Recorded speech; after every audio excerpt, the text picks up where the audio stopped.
100.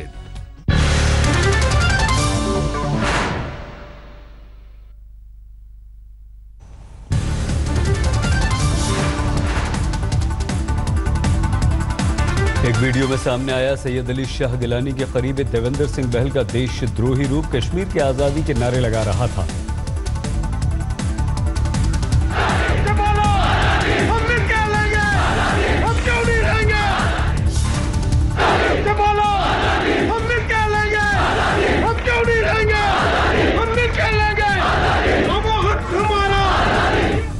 एक सभा में पाकिस्तान का झंडा लहराता दिखा गिलानी का वफादार देवेंद्र सिंह बहल।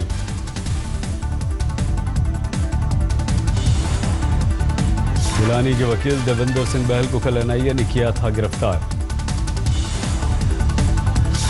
आज तक के ऑपरेशन हुर्रियत के बाद रोज कस रहा है अलगाववादियों पर शिकंजा। नईम खान बिट्टा कराटे के वॉइस सैंपल की एनआईए कराएगी एफएसएल लैब में जांच। गिरफ्तार हुर्रियत नेता सईदुल इस्लाम और पीर सैफुल्लाह को जांच के लिए आरएमएल लाया गया। दोनों आज तक के सवालों से बचे। आज तक के ऑपरेशन हुर्रियत के बाद हुई थी 7 अलगाववादियों की गिरफ्तारी। इनमें सैफुल्लाह और सईदुल इस्लाम थे शामिल। डोकलाम विवाद में गीदड़ भभके के बाद चीनी सैनिकों ने उत्तराखंड में की घुसपैठ। 26 जुलाई को चमोली के बाराहौती इलाके में घुस गए थे चीनी सैनिक। कुछ घंटे बाद वापस लौटे। सीमा की सुरक्षा पर उठे सब। लखनऊ विधानसभा में मिले संदिग्ध पाउडर की जांच में तेजी। आज विधानसभा पहुंची एनआईए की टीम। अनंतनाग में आतंकवादियों की बैंक लूट का वीडियो आया सामने। बुरखे में लूटा बैंक। हथियारों से लैस 3 आतंकवादियों ने बैंक लूट को दिया अंजाम। 5 लाख रुपए कैश लेकर हुए फरार। समाजवादी पार्टी को छोड़कर बीजेपी में आते ही बुक्कल नवाब को याद आया राम मंदिर। कहा राम मंदिर बना तो 10 लाख रुपए चंदा और सोने का मुकुट भेंट करूंगा। बीजेपी ज्वाइन करने पर बोले बुक्कल नवाब, शिया धर्मगुरुओं पर पूर्व की सरकारों ने किया अत्याचार। सहन शक्ति की सीमा खत्म होने पर एसपी का दामन छोड़ा। यूपी में समाजवादी पार्टी के एमएलसी यशवंत सिंह, बीएसपी के एमएलसी जयवीर सिंह भी बीजेपी में हुए शामिल। लखनऊ में अपनी प्रेस कॉन्फ्रेंस में बीजेपी अध्यक्ष अमित शाह ने मोदी सरकार के कामकाज की तारीफ की। बोले 3 साल में सरकार पर एक भी भ्रष्टाचार का दाग नहीं। अमित शाह बोले मोदी सरकार ने ओबीसी को दिलाया सम्मान। 3 साल में काले धन पर लगा अंकुश। सर्जिकल स्ट्राइक से बढ़ा सेना का मान। पाकिस्तान से व्यापार बंद करने से जुड़े आज तक के सवाल पर बोले बीजेपी अध्यक्ष सभी दलों से बात करके लेंगे फैसला। अमित शाह बोले देश रोज छू रहा है विकास की नई ऊंचाई। बाजार में उछाल का दिया हवाला। रोजगार में बढ़ोतरी की कही बात। कानून व्यवस्था पर योगी सरकार का किया बचाव। कहा सरकार कर रही है अच्छा काम। अमित शाह ने शिवपाल यादव से बीजेपी के जुड़ने की अटकलों को किया खारिज। कहा इस बारे में कोई चर्चा नहीं। सोनू यादव के घर खाना खाने पर बोले अमित शाह इसमें जातिवादी राजनीति नहीं, सोनू बीजेपी का कार्यकर्ता। भ्रष्ट अधिकारियों पर मोदी सरकार ने कसा शिकंजा। सभी मंत्रालयों को भ्रष्ट अफसरों की पहचान कर लिस्ट तैयार करने के निर्देश। भ्रष्ट ऑफिसर्स पर लिस्ट तैयार होने के बाद सीबीआई और केंद्रीय सतर्कता आयोग को सौंप दी जाएगी। इन ऑफिसर्स की लिस्ट होगी इन पर कार्रवाई। सूत्रों के अनुसार 15 अगस्त से पहले तैयार की जा सकती है भ्रष्ट अधिकारियों की पहली लिस्ट और 15 के बाद गैस सकती है सभी पर जांच।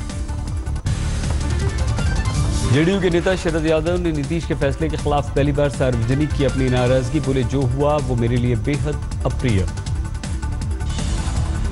शरद बोले 11 करोड़ लोगों ने महागठबंधन के पक्ष में दिया था मत, उनसे हुआ छल।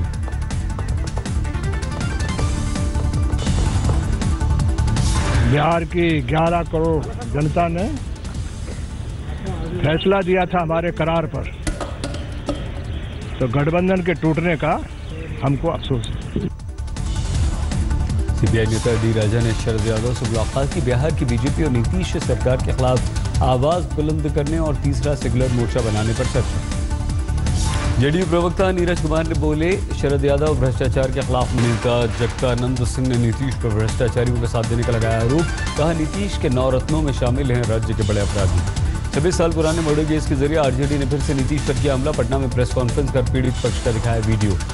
जगतानंद सिंह ने कहा, हत्या के आरोपी को सीएम रहने का कोई हक नहीं। सीएम नीतीश कुमार ने आरजेडी से गठबंधन तोड़ने पर कहा, सीबीआई छापे पर लालू और तेजस्वी की चुप्पी के बाद नहीं बचा था कोई विकल्प। नीतीश बोले, काम के तरीके से नहीं कर सकता था समझौता, बिहार के हित में लिया फैसला।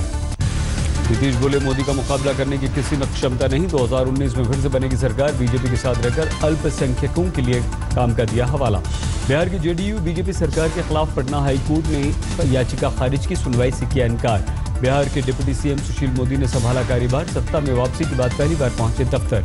सुशील मोदी ने कहा, विकास और भ्रष्टाचार पर अंकुश अहम लक्ष्य, किसी कीमत पर नहीं बचेंगे भ्रष्टाचारी।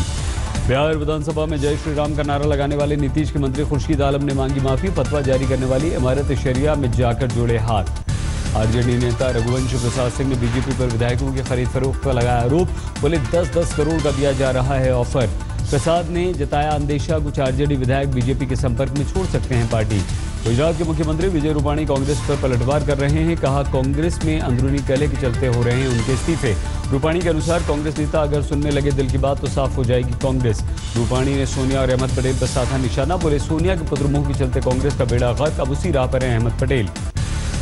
केरल के मुख्यमंत्री पिनाराई विजयन ने राज्य के बीजेपी नेताओं से मुलाकात की, संघ कार्यकर्ताओं की हत्या के मुद्दे पर हुई बात। केरल में लगातार संघ और बीजेपी कार्यकर्ताओं को बनाया जा रहा है निशाना। परसों हुई संघ कार्यकर्ता की हत्या के बाद बीजेपी ने बुलाया था बंद, कानून व्यवस्था पर गिरे केरल के मुख्यमंत्री, कर्मचारियों का गुस्सा फूटा।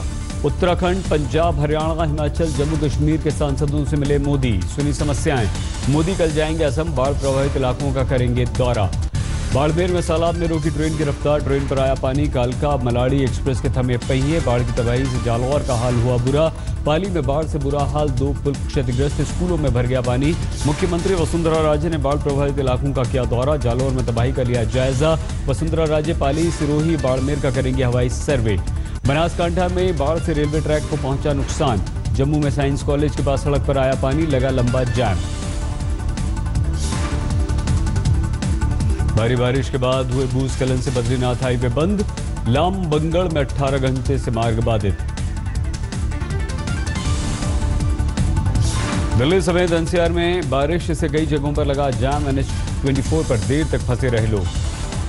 जीएसटी के बाद अलीगढ़ के ताला उद्योग पर संकट, 2% का टैक्स अब बढ़कर हुआ 18%, कारोबारी परेशान।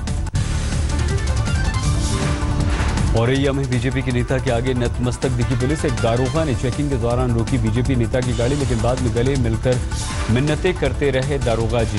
बिना सीट बेल्ट के गाड़ी ड्राइव करने पर दारोगा ने रोकी थी बीजेपी नेता की गाड़ी। बीजेपी कार्यकर्ताओं के जुटने पर दारोगा कस्में खाकर अच्छे संबंधों की दुहाई देने लगा। कानपुर में दबंग भाई बहनों के हाथों थाने में पिट गए दारोगा जी, बाद में केस दर्ज करने की दी दलील।